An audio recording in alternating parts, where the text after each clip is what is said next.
Hi students, இன்னைக்கு நம்ம பார்க்க போறது பேசிக்கா கொஞ்சம் சேஃப்டி பின் இருந்தா கொடுங்கக்கா. சேஃப்டி பின்னா உன்னை நான் மிஷின்ல ஸ்டிச் பண்ண தானே சொன்னேன். உனக்கு எதுக்கு சேஃப்டி பின்னு?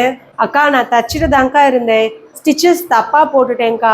அதை பிரிக்கிறதுக்கு தான்க்கா பின்னூசி இல்லைன்னா சேஃப்டி பின் வாங்கிட்டு போலான்னு வந்தேன். அந்த மிஷின் கிட்ல தான் சீம் ரிப்பேர் இருக்குமேமா, அதை யூஸ் பண்ண வேண்டியது தானே.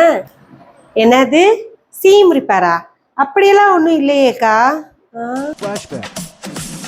அம்மா சாப்பிடும் போது பல்லுல ஏதோ மாட்டிக்கிச்சுமா, சேஃப்டி பின் இருந்தா குடுமா.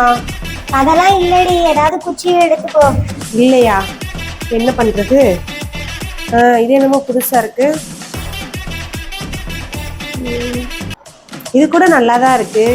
நான் என்னமோ நினைச்சேன், என்னதுடா இது நமக்கு கொடுத்துருக்காங்களேன்னு. நல்லா இருக்கே. ஓ, இந்த பல்லு குத்துற மாதிரி ஒரு குச்சி இருக்கே, அத சொல்றீங்களா? ஏண்டா டேய், எனக்குன்னே வருவீங்களாடா? பல் குத்துற குச்சியா? இதே மாதிரி இந்த சீம் ரிப்பர் எதுக்கு யூஸ் பண்றதுனே தெரியாம இருக்கீங்களா? இந்த சீம் ரிப்பர் எப்படி யூஸ் பண்றதுன்னு இந்த வீடியோல பார்க்கலாம் வாங்க. இப்போ நீங்க 2 கிளாத் ஸ்டிச் பண்ணிட்டு இருக்கீங்க. இப்போ இந்த ஸ்டிச்சஸ் தப்பா போட்டுட்டீங்க. இதை பிரிக்கணும் அப்படின்னா நீங்க எப்பயும் போல சேஃப்டி பின் எடுக்காம இந்த சீம் ரிப்பர் யூஸ் பண்ணுங்க. இதை யூஸ் பண்றதுனால உங்களுக்கு ஹோல்ஸ் அவ்வளவா விழுகாது. சேஃப்டி பின்னை வச்சு நீங்க இதுக்குள்ள விட்டு இப்படி ரொம்ப பிடிச்சி புல் பண்ணுவீங்க இல்லைங்களா, அதனால நிறைய ஹோல்ஸ் வந்து ஃபார்ம் ஆகிறதுக்கு வாய்ப்பு இருக்கு. இந்த ரிப்பேரை இப்படி வச்சிங்கன்னா இங்கே ஆட்டோமேட்டிக்கா ஒரு கட்டர் இருக்கும், நல்லா ஷார்ப்பான எட்ஜ் இருக்கும், அது உங்களுக்கு ஈஸியா கட் ஆக்கிடும். பாருங்க, இதோ இது மாதிரி ஸ்டார்டிங்ல இருக்க ஒரு 2-3 ஸ்டிச்சஸ் மட்டும் ரிமூவ் பண்ணா போதும்.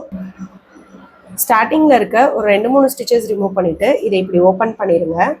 இதை ஓப்பன் பண்ணிட்டு இதுக்கு கீழே ஒரு பால் மாதிரி இருக்குல்ல, இது கீழ் போர்ஷன் வச்சுக்கோங்க. இதை வச்சு இப்படியே நீங்க கட் பண்ணி எடுத்துடலாம்.